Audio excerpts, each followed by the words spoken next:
दोस्तों आज की इस वीडियो में हम बायोलॉजी से संबंधित महत्वपूर्ण प्रश्नों को पढ़ेंगे जो आपके वनडे एग्जाम के लिए, चाहे कोई भी एग्जाम हो, रेलवे एग्जाम हो, एसएससी एग्जाम हो या आल स्टेट कोई भी एग्जाम हो, उसके लिए सभी के सभी क्वेश्चंस ये सिलेक्टेड और इम्पोर्टेंट रहने वाले हैं। और मैंने आपके लिए सभी वे क्वेश्चंस लिए हैं जो पिछली परीक्षाओं में पूछे हुए प्रश्न भी है, और साथ ही कई किताबों का अध्ययन करके मैंने सभी प्रश्नों को रखा है। और आप इन प्रश्नों को अच्छे से याद कर लेना। आप फिर उसके बाद कोई प्रैक्टिस सेट उठाकर देख लेना, आपको उनसे इनसे बाहर कोई भी प्रश्न प्रैक्टिस सेट में देखने को नहीं मिलेगा और आप एग्जाम में कोई भी क्वेश्चन गलत नहीं कर पाओगे। तो चलिए शुरू करते हैं फर्स्ट क्वेश्चन से। तो फर्स्ट क्वेश्चन है हमारा, अंधापन किस विटामिन की कमी से होता है? तो अंधापन जो होता है वो विटामिन ए की कमी से होता है। और विटामिन ए सबसे ज्यादा गाजर में पाया जाता है। विटामिन ए का वैज्ञानिक नाम रेटिनॉल होता है। विटामिन ए की कमी से जीरोप्थेल्मिया रोग भी हो जाता है। नेक्स्ट है, कौन सा विटामिन आंत के जीवाणुओं द्वारा संश्लेषित होता है? तो वो विटामिन होता है विटामिन के और बी12 जो आंत के जीवाणुओं द्वारा संश्लेषित होता है। अगला क्वेश्चन है, मस्तिष्क का वह हिस्सा जो सबसे ज्यादा विकसित होता है? तो वो हिस्सा होता है अग्र मस्तिष्क जो मस्तिष्क का सबसे ज्यादा विकसित होता है। नेक्स्ट है, आमाशय की लंबाई कितनी होती है? तो आमाशय की जो लंबाई होती है वो होती है 30 सेंटीमीटर। 30 सेंटीमीटर आमाशय की लंबाई होती है। अगला क्वेश्चन, खून की कमी को क्या कहा जाता है? तो खून की कमी को कहा जाता है एनीमिया। एनीमिया खून की कमी को कहा जाता है। सबसे अधिक लोहा किसमें पाया जाता है? तो सबसे अधिक लोहा पाया जाता है पालक में। अंतःप्रकोष्ठिका अस्थि कहाँ पाई जाती है? तो ये पाई जाती है हाथ में। और दोस्तों अगर आप इन क्वेश्चंस में से पहले से जितने भी क्वेश्चंस के आंसर जानते हैं वो हमें कमेंट बॉक्स में बताएं, और साथ ही आपका रिवीजन हो जाएगा और आपको नए क्वेश्चन भी इस वीडियो में देखने को मिलेंगे। और जो स्टूडेंट पहली बार बायोलॉजी जीके को पढ़ रहे हैं उनका संपूर्ण बायोलॉजी सब्जेक्ट कंप्लीट भी हो जाएगा अगर आप सभी क्लासों को क्रम से अटेंड कर लेते हो तो। नेक्स्ट, मानव द्वारा निर्मित प्रथम संश्लेषित रेशा कौन सा है? तो मानव द्वारा निर्मित प्रथम संश्लेषित रेशा है नायलॉन। अगला क्वेश्चन, केमोथेरेपी का उपयोग किस रोग के इलाज में किया जाता है? तो केमोथेरेपी का उपयोग जो होता है वो कैंसर के इलाज में होता है। रक्त में कौन सी धातु पाई जाती है? तो रक्त में पाई जाने वाली धातु है लोहा। लोहा रक्त में पाई जाने वाली धातु है। नेक्स्ट, मधुमेह रोग किस अंग को प्रभावित करता है? मधुमेह रोग जो होता है दोस्तों वो इंसुलिन की कमी से होता है। और कब होता है? जब ग्लूकोज की आवश्यकता कोशिकाओं को होती है, और ग्लूकोज जब ज्यादा इकट्ठा हो जाता है तो कोशिकाओं उनको ग्रहण नहीं कर पाती, तो इसलिए मधुमेह रोग हो जाता है। अगला क्वेश्चन है, टमाटर में लाल रंग किसके कारण होता है? तो टमाटर का जो लाल रंग होता है वो लाइकोपीन के कारण होता है। नेक्स्ट है, हैजा का संक्रमण किसके कारण होता है? हैजा जीवाणु द्वारा होने वाला रोग है। इसमें जल की मात्रा कम हो जाती है और रक्त का संचार धीमा पड़ जाता है, और ये मक्खियों के द्वारा होने वाला रोग है जो जीवाणु के द्वारा होता है।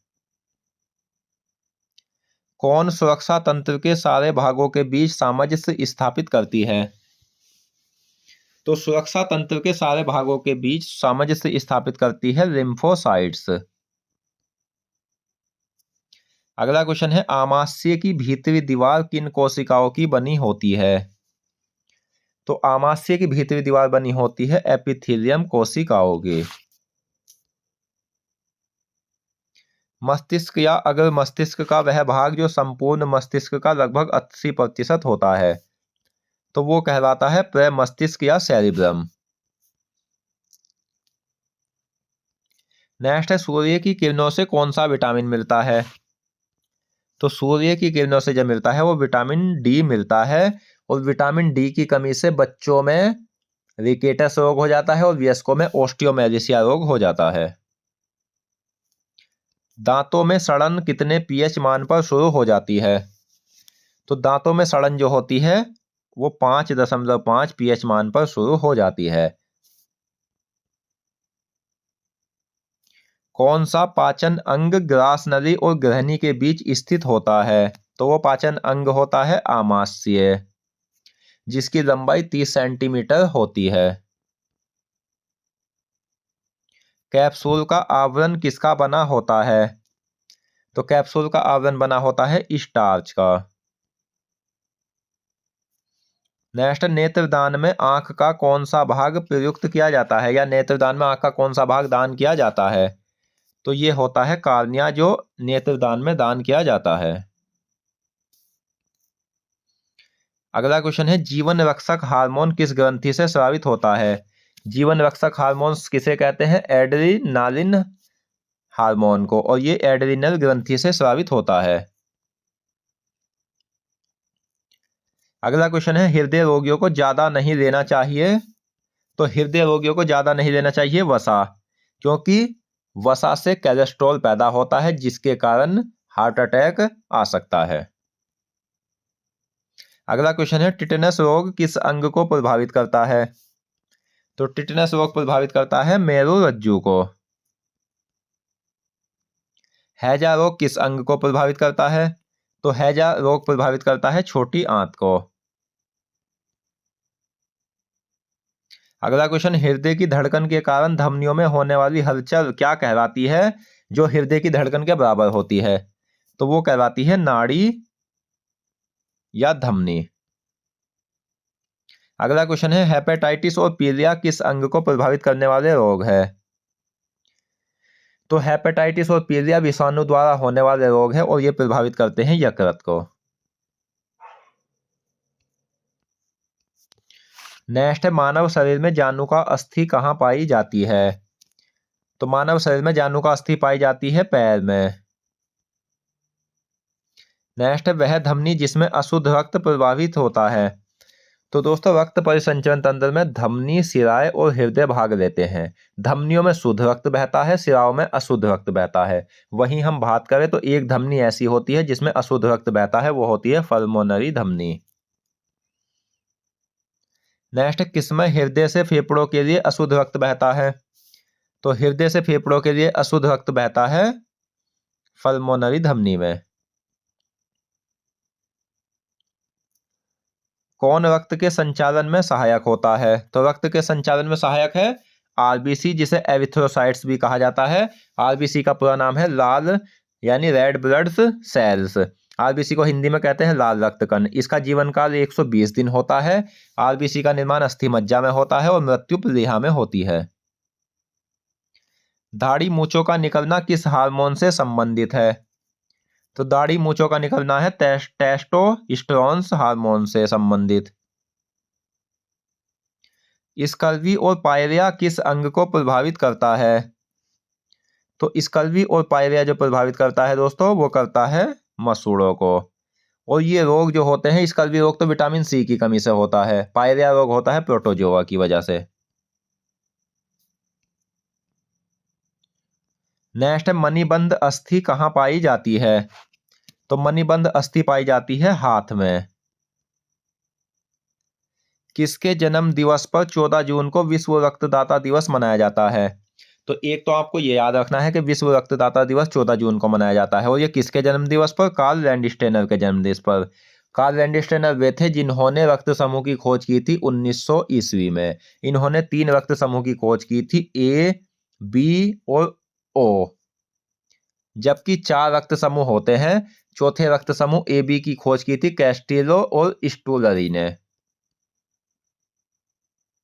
अगला क्वेश्चन है, कौन सा अम्ल भोजन के माध्यम को अम्लीय बनाता है? तो वो अम्ल होता है हाइड्रोक्लोरिक अम्ल, जो आमाशय में स्रावित होता है। अगला क्वेश्चन है, कैफीन किस वृक्ष से प्राप्त होती है? तो कैफीन प्राप्त होती है कैफीन के वृक्ष से।